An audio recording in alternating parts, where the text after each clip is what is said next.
What's up, PTV Nation? Welcome to another episode of Parking the Bus. It is episode 52 tonight, and it is day 11 of UEFA Euro 2020. I am the Mr. Mike Agustinu here with you again, as I have been for the past 11 nights, breaking down the day's action in Euro 2020.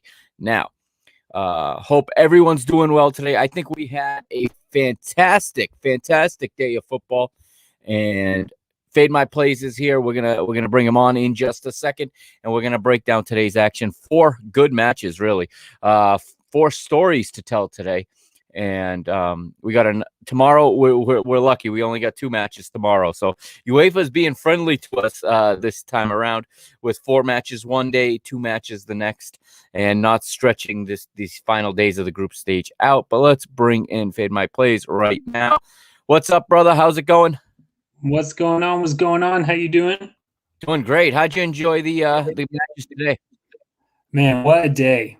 I mean, just like it was an absolutely beautiful day because everything had to go right for Denmark to go through. Yeah. And it did. And that was just, I mean, it was beautiful. And like, this is, I was talking about this with some people on Twitter about how this is why I absolutely love football and why I think it's the best sport in the world is because the passion and just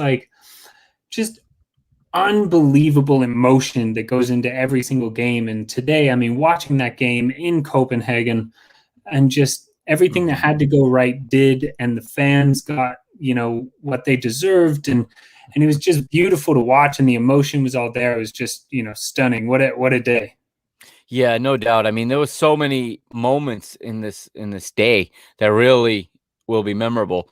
And Yep. we've been talking for the most part every night on this tournament. Every night we've come on here, we've had something memorable to talk about every day. Exactly. And I mean, we got Denmark's performance. We got, Pandev's send off, which was awesome. A guard of honor as he comes off the pitch. I know they lost 3-0, but is there a better way to end an international career than bringing your very small country to the big time? Yeah. It's like it's a case of job well done. Yeah, and it's mission accomplished for him. Yeah. And it was just awesome to see that. Absolutely. You look at Finland fighting, and I think all of us, felt a little bit for them with that quote unquote own goal that comes off. Not one bit. No way. I think Radecki had a phenomenal match up until that goal, and he made some real nice saves to keep them in it, but they kept it interesting. I mean, it was one of those things where watching, and especially like as a bettor, having Belgium in parlays and Belgium -1 and live betting it, but you watch the game in Finland where, it should have been 12-0, but for some reason, especially in the first 60 minutes, every single shot Belgium took, they put it directly into the keeper's hands. I mean, you go back and watch the highlights from that game, and it's shocking that they didn't win by more than they did. And also the Lukaku goal that got ruled off that was in no way offsides. We'll get into that when we talk specific, because again, I'm noticing this, but when they freeze the frame, that ball is the shape of not even a square, but a stretch, like an accordion. Yeah. In the frame. You can't tell if that ball is on the player's foot or not, or if it's the moment the ball came. It's not a good image, and there's where VAR really has to improve the technology, is on the player actually making the pass. Yeah, I don't understand it, man. It's wild to see, because it's one of those situations where you see it used in England, and you see it used in the Champions League, and you see it used in the Euros, and yet every place they use it, it's different. Like the Euros, use a really fat line. England uses the tiniest hair thin, catching a kneecap off sides. Right. Whereas the Euros, I mean, it's you watch that and you're like, how do you not catch the Gosling offsides for Germany? Yet you call Lukaku offsides. It's just the inconsistency is, I think, what drives most people insane. And also the fact that, I mean, a big part of football, in my personal opinion, obviously it's not, everyone's, but a big part of it is that kind of, tie goes to the runner type of thing. I mean, you need to be willing to let the game develop, let the game play. And it's like, if it's the difference of a fingernail, you have to give that, because there's no way that the defenseman or the goalkeeper are playing as though he's offsides. I understand when someone's a mile offsides and they just stop playing. They saw it, you saw it, we all did. But like, there's been situations in this tournament, but especially in England, where VAR just cannot seem to ever get it right. Where, I mean, my best example was, obviously the 9-0 game United against Southampton. It was great to watch from my perspective, but there was a goal that Shea Adams had that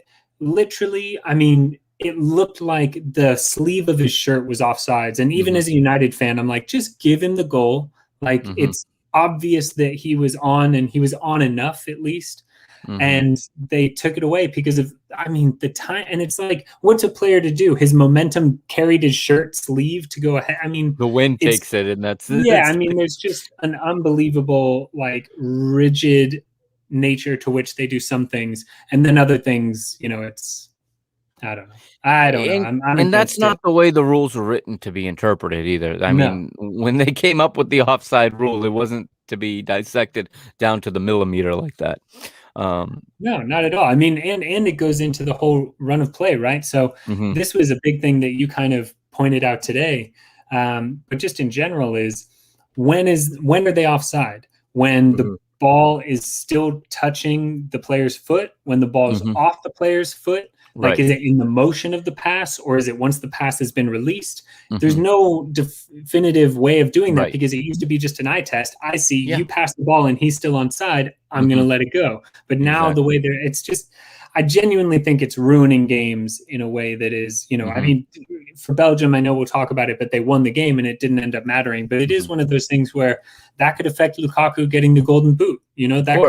That could affect goal difference in the table. Not that it did, but it could be important at one point. And to be, to get it so wrong when, like, anyone watching, I mean, the commentators, Mark Clattenburg comes on and says, well, I thought it was onside, but apparently they saw something I didn't. And it's like, man, even your referee that you bring on to talk about things is saying this was the goal. Like, come on. And he's watching the same replay we are. Exactly. So it's not like he has secret information. He looks at it the same way a referee would look at it when he's looking at the screen, or the VAR looks at it. And he's basically telling you, if he is the VAR official, that's a goal. Yeah, exactly. I mean, that's the whole point. You're literally telling us you got it wrong. Yeah. All right. Let's start with the Netherlands and North Macedonia then. Again, this was one of the early games. We're in the Johan Cruyff Arena in Amsterdam. And okay, get a little bit of a lag here, but waiting for this Netherlands lineup to pop up. But anyway, solid play from the Netherlands, I think. Not spectacular, just what they needed to do. Again, your big names are the guys coming up with the goals. It's Wijnaldum. It is Memphis Depay. Of course, once they went up 1-0, they got really comfortable. And we thought we would see a goal from North Macedonia, because they tend to score in every game. But so that streak comes to an end. But they could have gone ahead 1-0. And they had a goal ruled out. So it looks like the internet on my phone's not going to pull up this list. So we'll just talk about I don't know if do you have the lineups there available? Yeah. All right. Let me pull them up. I don't have them directly in front of me. But yeah, I mean, it was extremely, extremely frustrating to see that goal ruled out for Macedonia. I mean, that was, in my opinion, a much more clear situation. But still, I mean, Macedonia, with their fantastic, goal scoring record over the last, 17 games, I think it is, they've scored in every game, and it came to a halt because of an offsides. That was tough. So for the lineups today, you had, starting for North Macedonia, Dmitrievski in goal. At the back line, Ristovski, Velkovsky, Musli, Alioski. In the midfield, you have Ademi, Bardi, Trikovsky, Elmas, and Trajkovsky. And then obviously at the front, Pandev. For the Netherlands, you have Malen and Depay up front. Really, Depay up front with Malen sitting a little bit behind him, and Wijnaldum, and then Patrick van Aanholt, Gravenbach, De Jong, Dumfries in the midfield, and Daley Blind, shout out, De Ligt and De Vrij at the back with Stecklenburg in net. All right. So, Yeah. Okay, my internet is working again. Now I got it here. It's the wrong match, but I've got it here. All right, the Netherlands and North Macedonia. Yeah, so again, I've pulled up SofaScore here, so I'm looking at some of these player ratings, and you look at them, and for the Netherlands, you got an 8.6 for Wijnaldum, 8.5 for Depay. So these are the two key guys. I mean, they're basically been in almost every goal that that the Netherlands have come up with, and it looks like the Facebook feed went down, so we're down to 2 platforms right now, which is great. It's just one of those days right now. But yeah, it seems like those two are in the middle of all of the important plays. We got Frankie de Jong also putting in a good game in midfield. Wijnaldum actually got the star of the match and said that he thought that either Depay or de Jong would have deserved it more than him. But rebound goals do not a match winner make, but hey. But a lot of times these things are just decided by whoever gets the last touch and puts it in. Yeah, and the idea that that Liverpool are kicking themselves because Gigi Wijnaldum is leaving, but right, you're right. I'm happy about it. So again, not too much to say about it because the Netherlands just put in a good professional shift, and they take care of business, take the 3 points, have a perfect group stage, 9 points, and send North Macedonia home. I still say with their heads held high, regardless. For a country that small to come into this competition, they can't realistically hope for too much better. They would have liked, I'm sure, to get a point, but. Yeah, I mean, it would have been nice to see them score in their final match, and it seemed to me after the second goal they were just done. Like their energy, their body language, everything was not good, and especially as a person who bet on them to score, that was frustrating.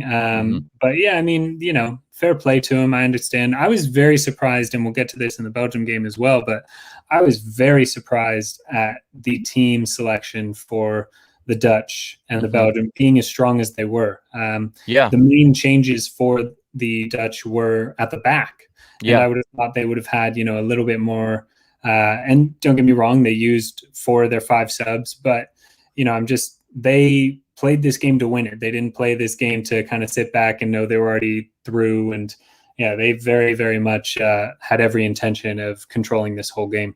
Yeah, and it looks like, Frank de Boer's set on playing with 3 in the back. And I think he really drove that home today with this lineup, that even with qualification guaranteed and pretty much, not mathematically, but realistically, first place guaranteed, he wasn't going to change and cave to the pressure.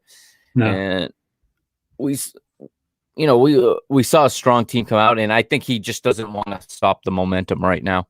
Where some teams are looking to rest players and some teams are looking to manage minutes or manage yellow cards, he really is looking to just keep it going.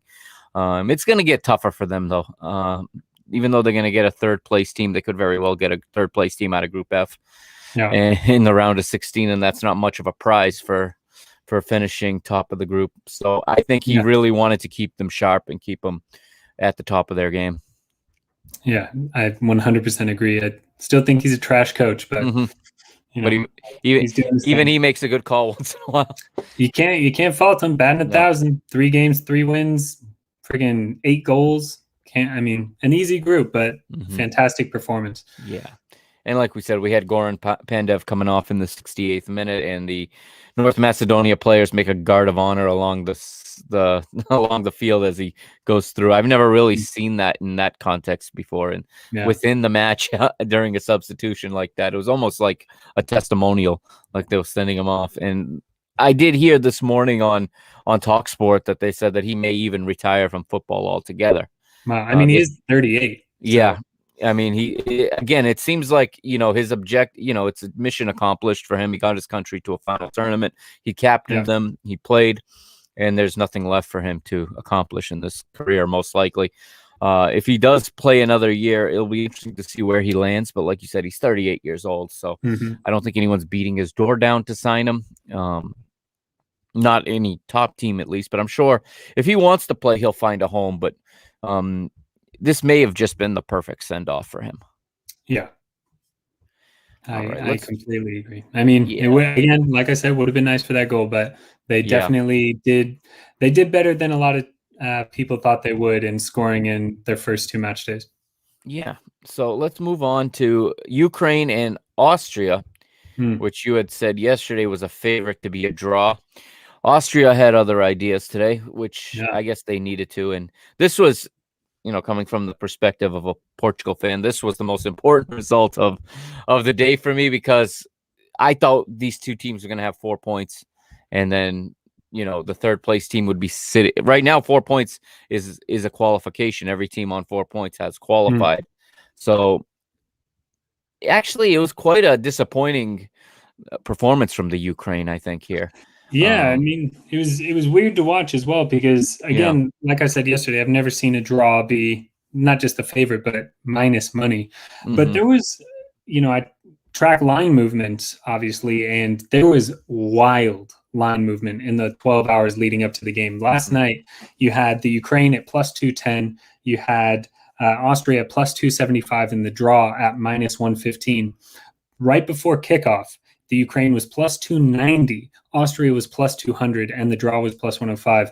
Like, that was a full dollar swing on the Ukraine and Austria, and that's insanity. And you see, hey, like, it makes sense why it happened, and Austria got the win. But that game, I mean, I can't. It has happened, and we've seen it happen. I mean, that Japan match, we all have seen teams sit on points and play for that draw, but I just can't imagine professionals playing 90 minutes not trying to win. And we saw that, especially in the first half. I mean, the first half really should have had 2 or 3 goals more.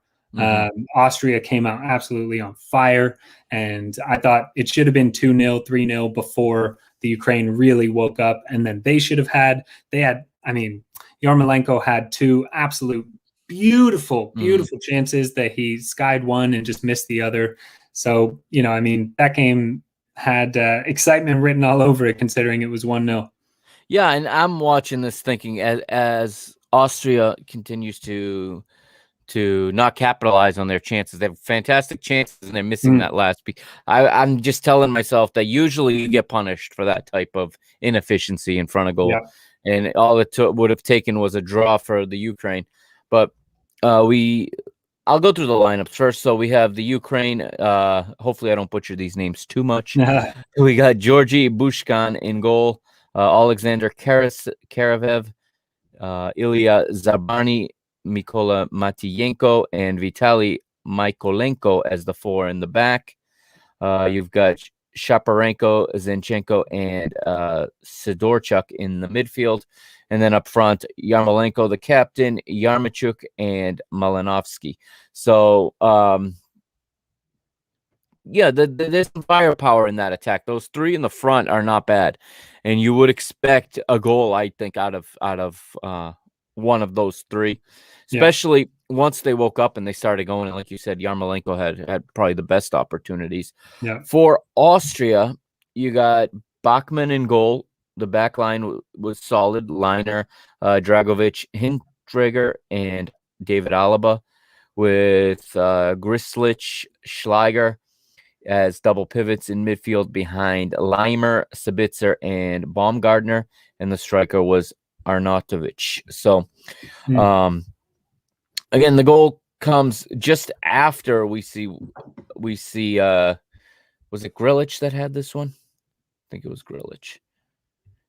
We see it after an injury, where a suspected head injury, even it looked like it could have been a concussion, and the player stays on. Now, there's been a lot of talk about this. There's supposed to be independent medical personnel to take this decision out of the player and the manager's hands, but we've also seen the players argue with these medical professionals, and he stays on just long enough to get the goal, ironically.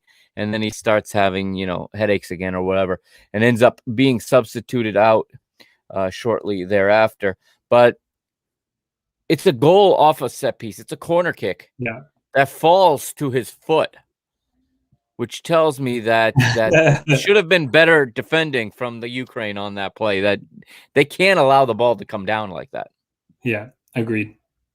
And I mean, yeah, it was pretty sloppy in general. Like when you look at the way that corner goes, you had 3 Ukrainian players who jumped to head it away that were 5 yards way too close to the ball. Mm-hmm.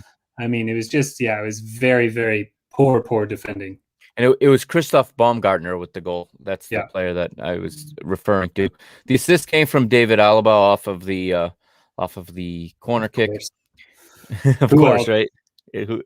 And he has lived up to his expectation as the leader of this team. I think in these 3 matches, he's been fairly decent, and he has been probably one of their best players throughout these 3 matches. And for the first time in their history, they advance out of the group stage. Yeah, I mean, hey, and well deserved. I mean, they like you said, I thought it would end 1-1 because of how sloppy their play was at the back. And like for a lot of other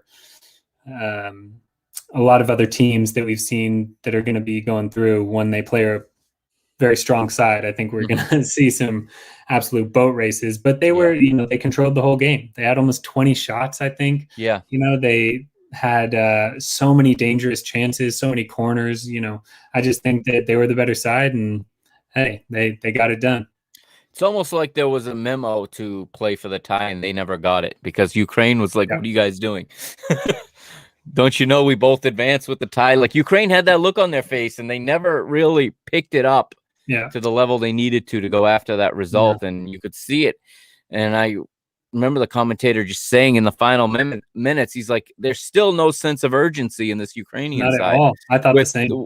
With the life in the tournament on the line. So I think they're going to be very disappointed. Their fans will not be happy with this tournament and how it turned out for them. Yeah, absolutely. And also, I mean, there was, like I said, before the half, there was a 15-minute window where they really looked like they were pressing, and really looked like either they'd score or they get caught on the counter and would be scored on, and it just petered out for the rest of the game. I mean, Austria kind of kept coming at them, and they were happy to just, I guess, not get any worse goal difference.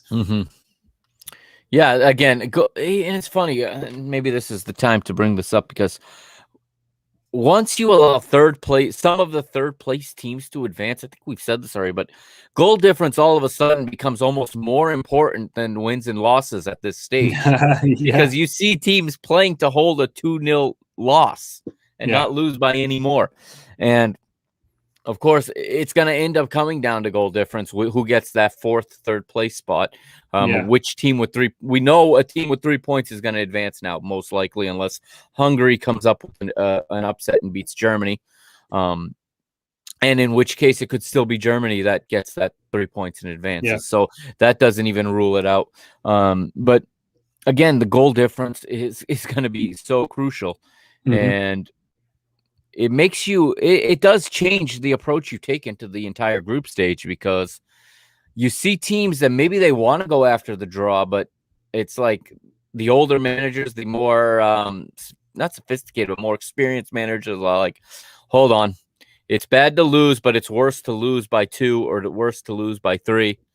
So it's actually discouraging risk taking, which can affect the product on the field and the product on television and the excitement of the tournament.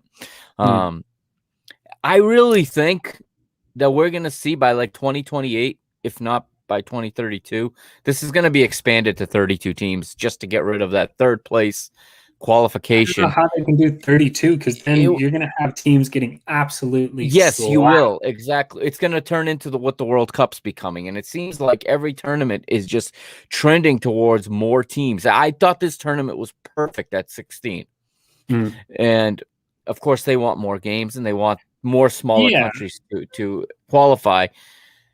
Maybe the answer is to change what the second stage looks like. I don't know. but maybe it's to give some teams a bye into the quarterfinal. Maybe group winners go to the quarterfinals. Yeah, But I mean, I'm just looking it up now. There's 44 countries in Europe. Okay, so that would be too high of a 32. I percentage. mean, I'd say no, but then I don't trust the people that make these decisions to make that's anything.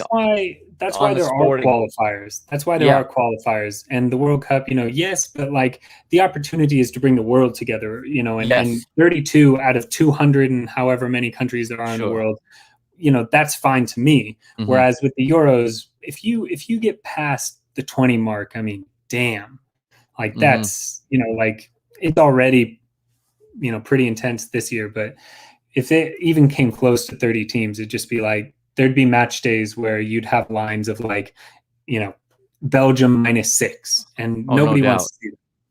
Yeah, no doubt.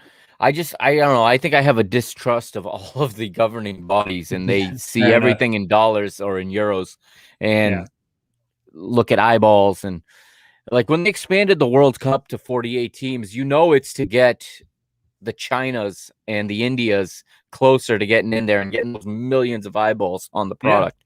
It's absolutely, I mean, they're going to play with 3-team groups starting in 2026, which I think is going to be horrendous because you can win one, lose. You could draw a match and come in second place on goal difference in advance. It's really, I don't think it's going to be good for the tournament. And FIFA went ahead with it anyway. But again, there is something to be said of like, seeing your country play at that level, it's like the Olympics, and there is qualifiers, and if you qualify, hey, like who's anyone to say differently? But it's like Germany in qualifiers for the Euros, twatted Latvia 7-1.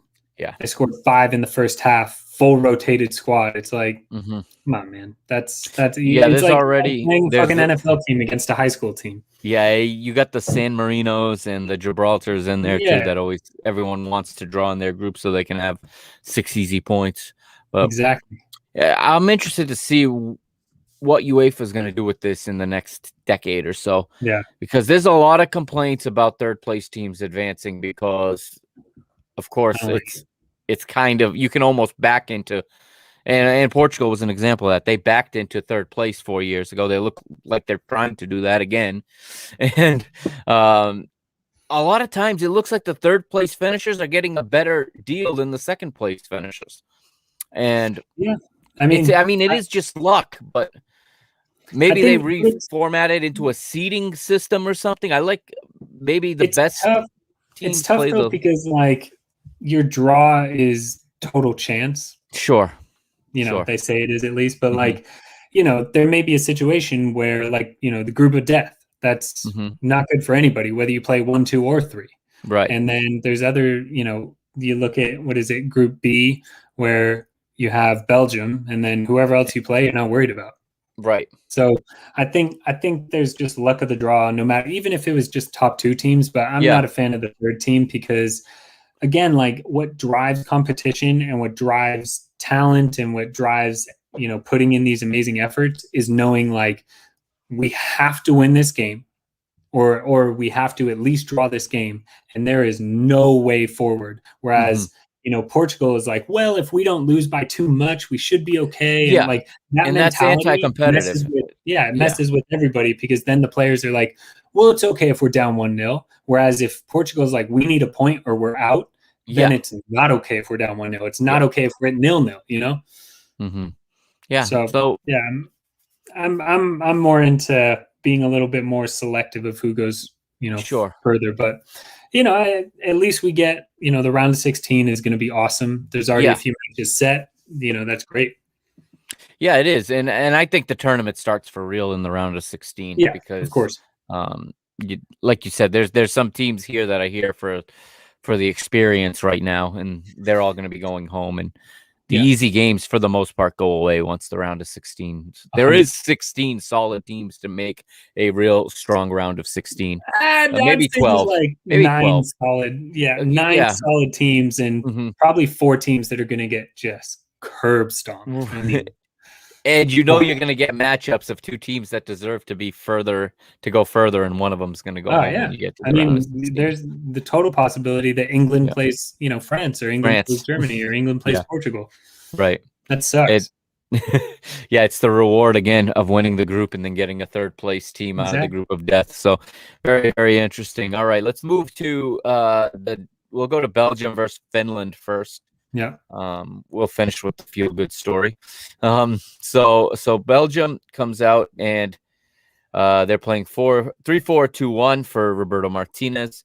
Several changes in the side. Thibaut Courtois returns in the back. They're going with Denayer, Boyata, and Vermaelen. 4 in midfield: Tossard, De Bruyne, Axel Witsel, and Chadli. Eden Hazard and the guy I've been tipping, Jeremy Doku, get the start. And he had himself a pretty good game, I think, for almost got a goal. For an official match debut or a final tournament debut, and they're playing behind Romelu Lukaku, who is just on top form right now. And he is somebody, Lukaku, I think, is even more suited for the international game than the club game. Yeah. Because it seems like the strikers are so much more important in the international game. And you just see he could have had a hat trick today, like we said, if not for a marginal offside, if it was even offside. Yeah, and the header going just wide. And the header going just wide. In fact, he could have had a perfect hat trick. Yeah, really.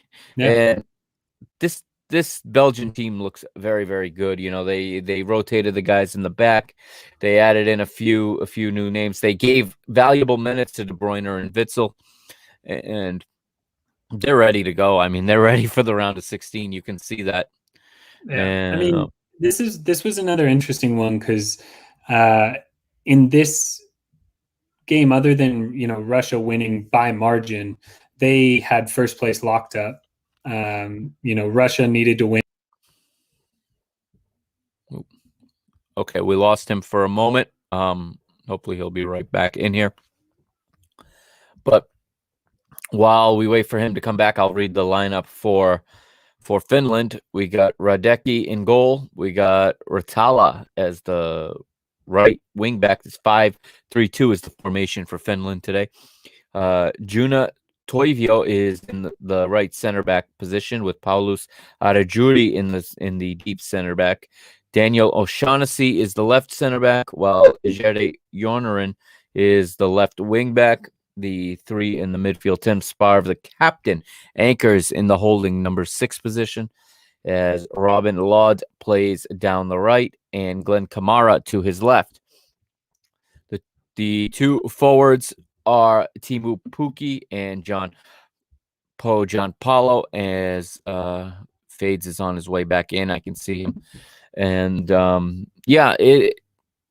Finland played with everything they got. And I'm bringing him back in. All right, we got you back. Sorry, don't know why that happens. That's all right. While you were gone, I just read off the Finnish starting 11. They're ultra defensive 5-3-2 today. There was no disguise what they were looking to do. And for a large chunk of the match, it was holding up. They didn't take their chances when they had them. That's for sure. It would have been real interesting if they could have stolen one early and they could have easily Belgium had a goal. Yeah, they could have put Belgium under some pressure, and it would have affected the other match as well because the news always trickles through. Yep. And I thought that was interesting though because this game, like I said, before I got disconnected, but Belgium had it wrapped up. I was shocked to see Lukaku out there and De Bruyne out there and Hazard out there for, okay, fair enough. You put them in for the first half, you get a lead and you sub them out. They didn't have a lead and they had 7 shots on target.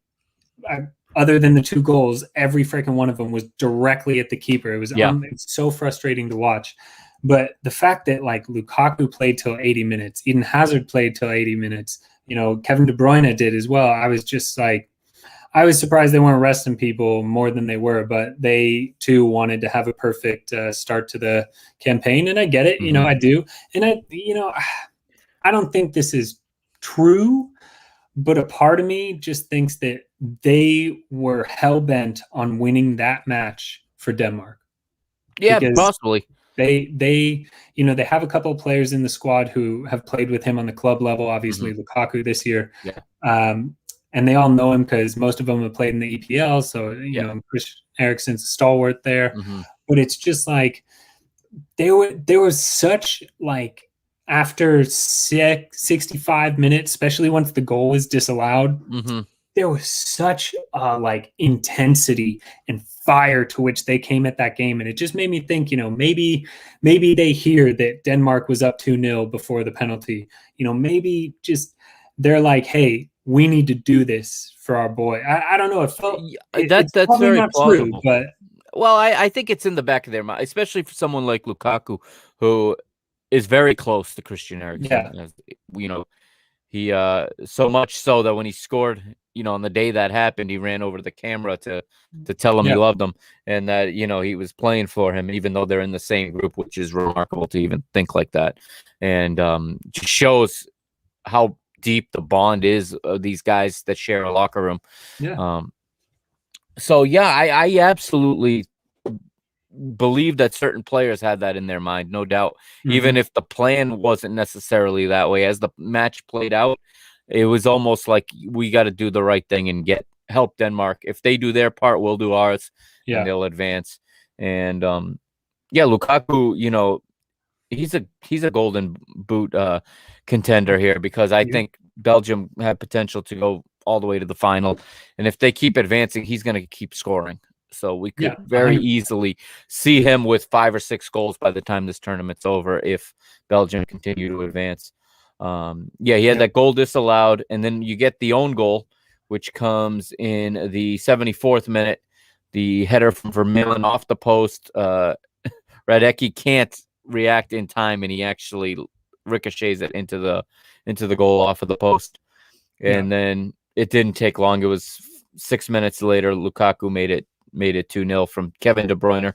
Brilliant goal, and pretty much put it on ice, and leaves Finland now watching the rest of the matches to wait and see if they're going to get through or not, this is the real awkward part of third place teams. When you play early and there's 3 more days of competition, you have to wait and see. So they're going to be training tomorrow, recovering, wondering if they're going to play again or not, but they have to prepare as if they're going to make it, obviously, because if they wait, it'll be too late.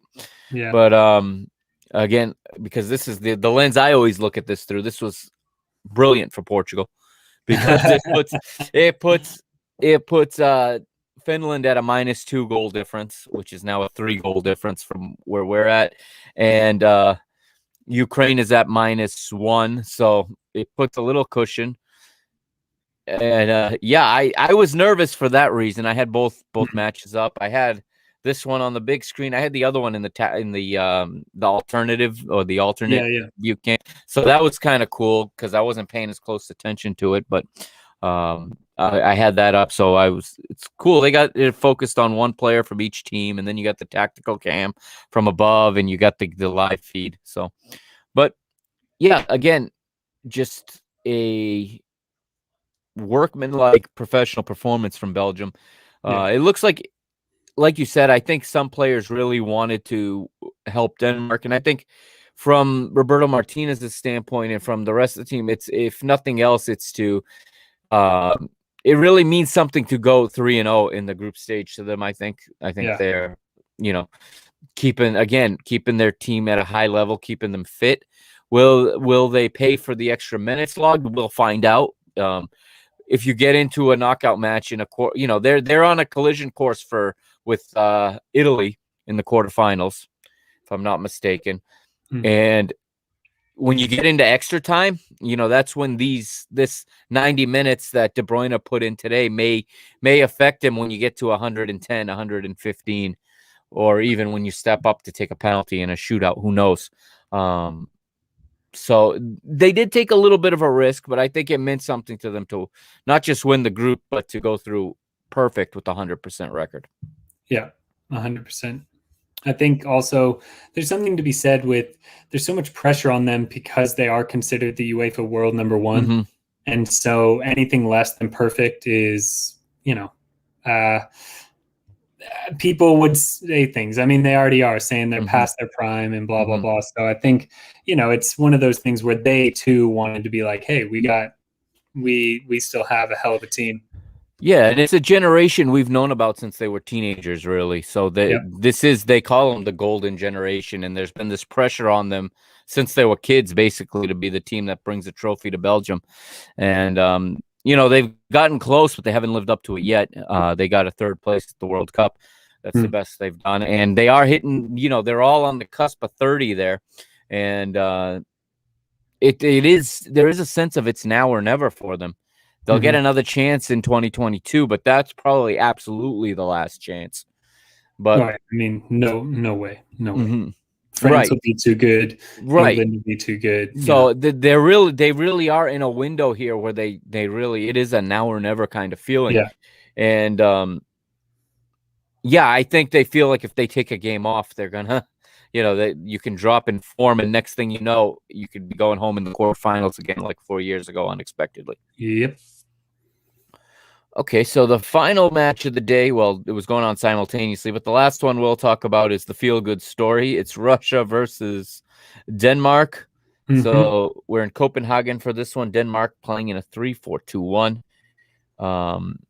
Kasper Schmeichel's the goalkeeper. Andreas Christensen as the right center back. Simon Krajar is the center back. He's also the captain, and Yannick Vestergaard is the left center back. Four in midfield, anchored by Sorry. That's all right. Anchored in midfield by Pierre-Emile Højbjerg and Thomas Delaney. Joachim Meili is to their left, and Daniel Voss to their right. Martin Braithwaite and Mikkel Damsgaard are the attacking midfielders playing in behind the striker, Yusuf Paulsen. For Russia, their goalkeeper is Matvey Safonov. They're also going with three across the back. Zikia, Divev, and Kudryashov, with four in midfield: Fernandez, Ozdoyev, Zobnin, and Kuziev. And the two attacking midfielders were Miranchuk and Golovin, and then the captain Artem Dzyuba, the striker today. And first of all, I thought, once again, I think Russia disappointed today. I didn't expect them to win this match. I expected Denmark to win, straight through, but I didn't expect a 4-1 result. I didn't expect them to completely collapse and essentially quit on this game the way they did.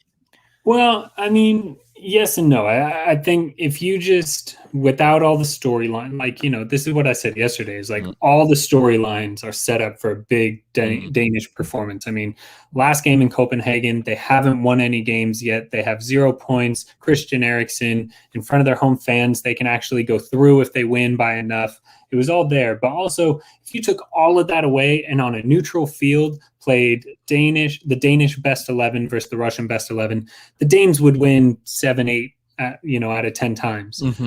They're just a better squad. So talent-wise, they were there. But also, I don't know how closely you watched this game, but Russia came into this game with such a clear purpose of no goals. Like 0-0 is what they were hoping for.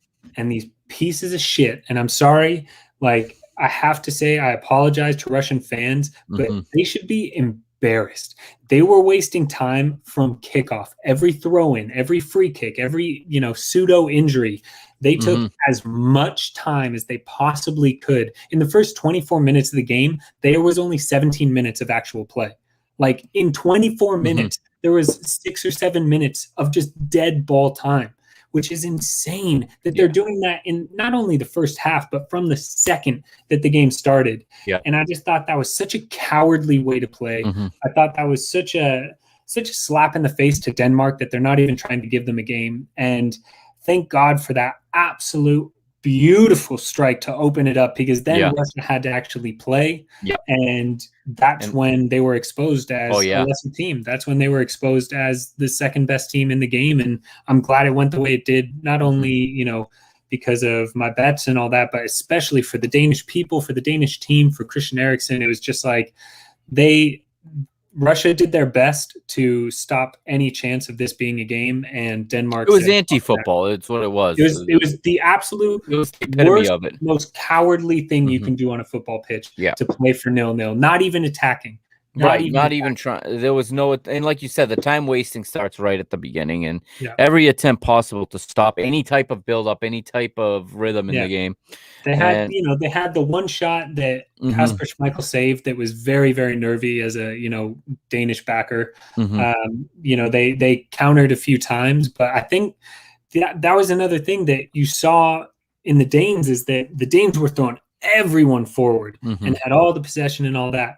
And Russia would counter and break on them, because they just have kind of, their one man up front. But they would counter, and they had some like pretty glaring opportunities, and Kasper Schmeichel was forced into a fantastic save. Even though it was right at him, it was still low and difficult to save. He did with his left or right foot, I believe. But it's just like the Danes saw, like, you're not really even trying to counter on us. So they pushed even harder. It took a fantastic strike to finally open it up. But once it did, you just saw so much relief. You saw everything kind of fall into place for Denmark in the way that they found confidence. They were passing better. They were finding open men. Russia looked absolutely lost. And if not for that Vestergaard challenge in the box, it would have been 4-0. Yeah. So Demsgaard gets him on the board in the 38th. That gets the match opening up, like you said, and forced Russia to come out of their shell. In the 59th, Yusuf Poulsen scores to make it 2-0. We had a slew of substitutions here as Russia make 4 in the 61st minute. Well, they make 3 in the 61st and then another one in the 67th. Then you get the penalty call, and Zuba scores it.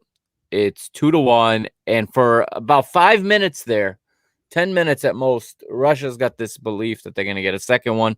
They're going to get the level and get the point they need to advance.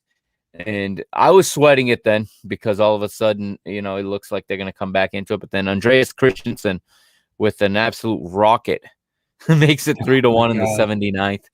And the goalkeeper never saw this thing. He was screened, because I heard the commentator saying he needed to do better. There are no fewer than 4 players in his line of sight, and by the time he saw it, that thing was whistling by his face and into the back of the net. He reacted actually after it went by. It looked like it was a little bit of a delayed reaction, and then in the 82nd, it was Joachim Mele with the 4th one from an assist from Pierre-Emile Højbjerg, and Denmark goes up 4-1, and at that point, you knew that they were going to be through, whether it was going to be as a third or as a second place.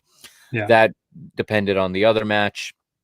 And then a real cool scene at the end where you see the players gathered around in the center. I'm guessing they're gathered around a tablet or a phone watching the end of the Belgium match. As soon as the final whistle went there, them and the stadium erupt. And what a story that this is for Denmark. This is one of the stories of the tournament. 20 years from now, this is what's going to be in the documentary. Is this one of the key, focal points, aside from who wins the tournament or maybe Ronaldo's record goal scoring thing. You always have little storylines in it, but this is going to be one of the key, I think, 3 stories in the book or the documentary that gets made about this tournament 20 years from now. Yeah, I think it is the story. I think so, yeah. Christian Eriksen, but also the fact that the way things have kind of laid out, I have Denmark to absolutely smash Wales. So, if things go to plan as much as they can, but the Danes are a genuinely better team than Wales, not just riding the high of this win. They're a genuinely better team, and Wales is extremely lucky to be in the position they're in. I think Denmark's going to run all over them. So in reality, you see Denmark with this pass to, the quarterfinals, and depending on who they see there, they'll get the winner of the Netherlands and whoever the Netherlands play. Yeah, exactly. You assume it's going to be the Netherlands, but the Netherlands had an easy group, and don't get me wrong, they're a better team than the Danes. But the Danes, if they make it to the quarterfinals, the energy and the fire is just going to be unreal for them. And I think that if they made it, to the quarterfinals, if they beat Wales, that'll be a just unbelievable storyline, a fantastic, thing for them. They were down and out. They lost their first two matches, 0 points, and then they make it to the quarters, on the back of just heroic performances. I think, I love the story. I'm rooting for it. I am personally, I will be absolutely hammering Denmark in the betting markets against Wales. It's a feel-good story, but also entirely deserved. They played their asses off, and it's just unlucky that, it was Finland in the first game, because had it been Belgium, that would have changed their fortunes a little bit, I think. Yeah. And then they come up against Belgium and put in this valiant effort, and Belgium just, gets one back on him. And it's great to see. And I'm really happy for him. And like you said, that Christensen goal was an absolute worldie. And like the way, and this goes back to what I was saying about why football is just the best sport on earth, is like the stadium erupted in this unreal way because they needed a 2-goal win, and that took them to 2 goals. And then they eventually get the third, which was even better. And it's just like, you see this passion and just like tears from fans. It was like, a Hail Mary 4th and 25 to end the game in the Super Bowl, but in the group stage. I mean, how amazing that there's that kind of drama on match day 3, and we still have another 3 weeks of this. Yeah, it's amazing. And like I said, they're going to run into they're in a very winnable match here against Wales, and then they'll run into either the Netherlands or one of the third place teams. So they're going to do some traveling now. They're going to go to Amsterdam for the next match. If they win, they go to Baku, all the way out in Azerbaijan. But I don't think they care right now. They're playing with house money, essentially. And they're playing like they're playing with house money because they're playing so free and open and so progressive, if you will. And they're, I think it was on ESPN, they said the expectation right now is really there is none. They're playing like they're going to be heroes no matter what happens here. And their fan base is going to be happy no matter what happens, because they've already won the battle just by coming back from everything they went through. And again, like you said, if the fixture list had worked out a little different and they had Finland in that second game, they probably win it. And it's not anywhere nearly this dramatic. It's not this sweat. It's not, No. I would have put them on, a 2-3-0 win against Finland. And then probably another win again. I had them on 6 points. So, and we discussed last time we talked about them, about whether or not, how many more heroic performances they can put in. And today they showed no sign of tiring. In fact, they look like they're rejuvenated. I would argue that today they played. I think that especially the third and fourth goal was like, that kind of high of like the emotional aspect of it, but they played like a team trying to win. Whereas when they were playing against Belgium, it was like, we got to do this, for Christian and for everything. And, they came out with all this fire, but used up all of their energy immediately and, fell apart in the second half, versus this game where there was that emotion there, but start to finish, they were the better team. They were controlled. They were, playing like the Danish team that we thought they were coming into this tournament. And, it's great to see. And again, I reiterate, they play Wales on Saturday, and I think they're going to roll them. Yeah, and they're letting their quality take over now. They're not running off the emotion. It's the emotion's there, but it's not the only thing they're going on. Their quality is definitely and the game on Saturday as well is in Amsterdam, so you have to assume it's going to be 90% Danish supporters. Yeah, that's not a hard trip. I don't know what the restrictions look like in that part of the world, but no, it'll be full, and it'll be on a normal day, that's an easy trip from Copenhagen. Yeah, from and Denmark. I imagine all the neutrals are supporting Denmark. Yeah, no doubt. All the Danes will be there. There'll be plenty of Dutch there that'll be supporting Denmark. I mean, this is, it's going to be like a home game for them, and a tough one for Wales for sure. Yeah, absolutely. I like them to advance also. Just again, just what a, I mean, they played so well. There's no other way to put it. They had a belief. They had a never say die attitude either. They could have folded when the penalty kick was called against them. It went down to 2-1. No, they just shook it off and said, all right, let's get another. And then let's get another. And it was soft as well. Like they knew we got this. They knew they were the better team, and they played like it. They didn't let it bother them at all. Right. So let's take a look then at tomorrow's matches. As I pull those up here. So we got just 2 tomorrow. So it's Group D. It's in the late slot. So we got England taking on the Czech Republic. That one will decide the group winner. And then at Hampden Park, we got Scotland and Croatia. And that is the question of if anyone can score a goal between those two teams. Yeah. Which one are you looking forward to more? Oh my God, neither of them. I think they're both going to be snooze fest, but I will say this. I'm excited to watch Scotland because just the I don't know, fire you saw in them against England. If they can carry that into this Croatia game, I mean, we have seen the exact opposite from Croatia that we've seen from Scotland. You know, Right. Scotland, they had a terrible first match day. You know, they had their keeper give up fantastic goal, you know, one of the goals of the tournament. But by being an idiot, you know, they just played poorly. It felt a little bit like, you know, the moment got to them.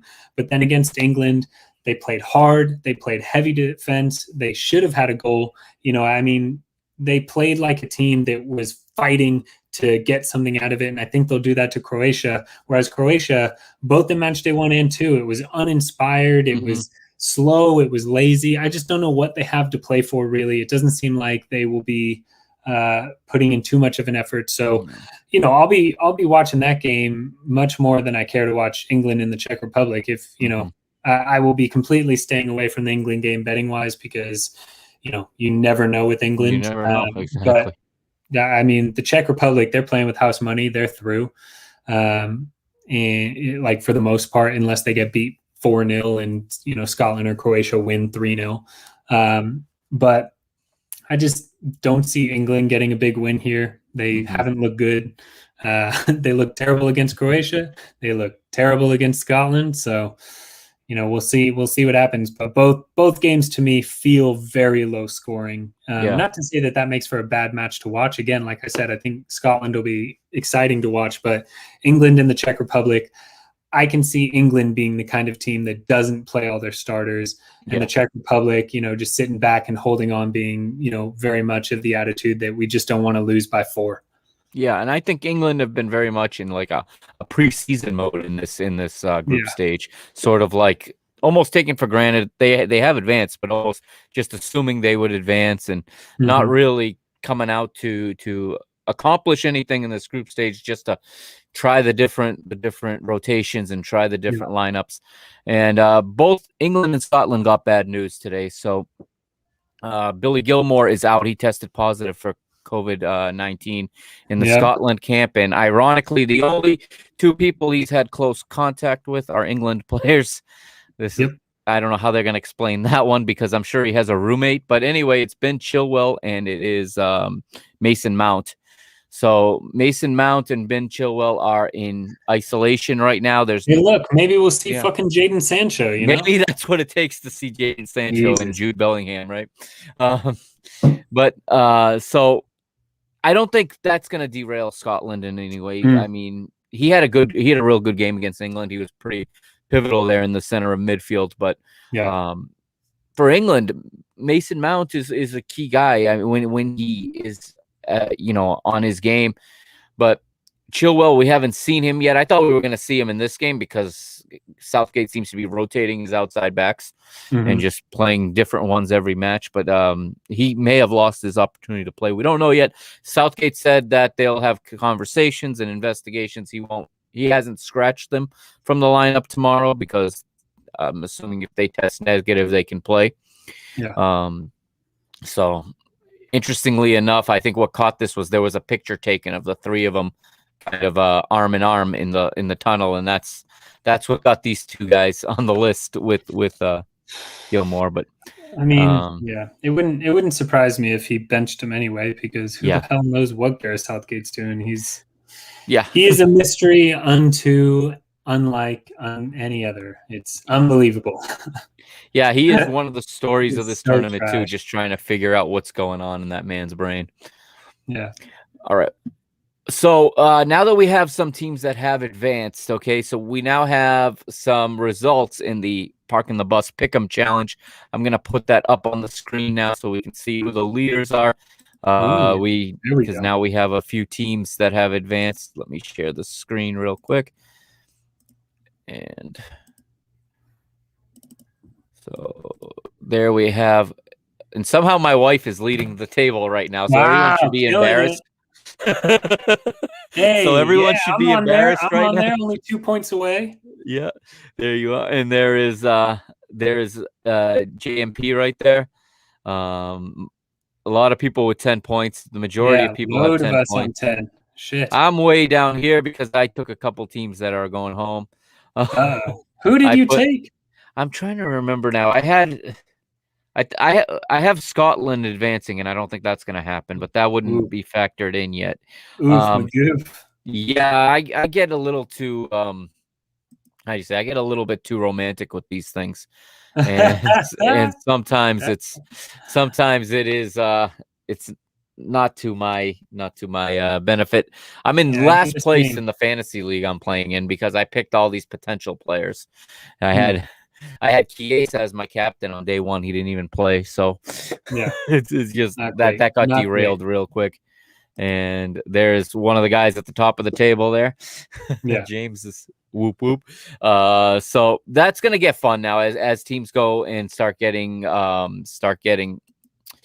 qualified into the next round and others get eliminated. That's we can start to see who predicted a good field. I've peeked at some of the cards. There's a lot of people with very, very similar picks.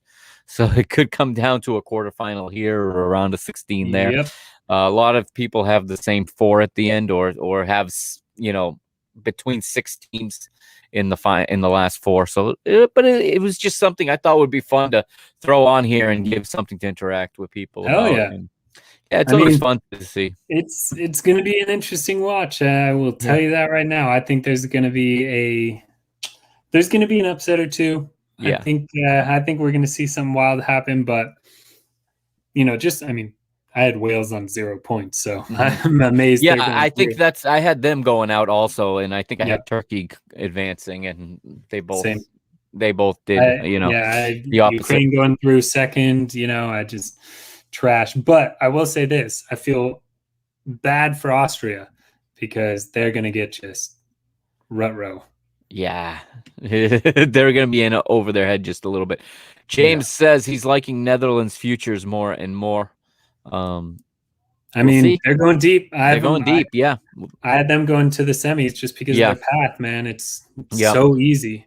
Yeah, I think that's where I have them as well. It's going to be interesting to see, though. The teams still got to show up and play the matches. We've seen upsets in the past. I mean, we saw Iceland go to the quarterfinals. We saw Wales get to the semifinals 4 years ago, taking down Belgium, and they took out someone else as well. I can't remember anymore. And I think they took out someone else that was fairly strong before they got to Belgium. But I mean, that's the beauty of football, man. It is. You got to play. You got to play the game. The cup exists. You never know. Anything else you wanna say before we part ways for the night? Just keep tuning into the pod. It's awesome. Absolutely love listening when I'm not on it. But we have some exciting matches coming up, and everybody keep rooting for Denmark. That's right. I'm gonna second that. I'm gonna second his sentiments there. And remember to follow him at Fade My Play. Follow me at PTB_media, and we'll be back tomorrow with more analysis. Only 2 games to talk about tomorrow. So tomorrow I'll give you the bonus segment covering Copa America. All right, we'll have a few days worth to talk about, but I'll throw it in tomorrow's episode since there's only 2 matches in the Euro to talk about. So that's going to do it for tonight, everybody. Have a good one. Don't forget to follow the website or to visit the website, www.parkinthebusmedia.com.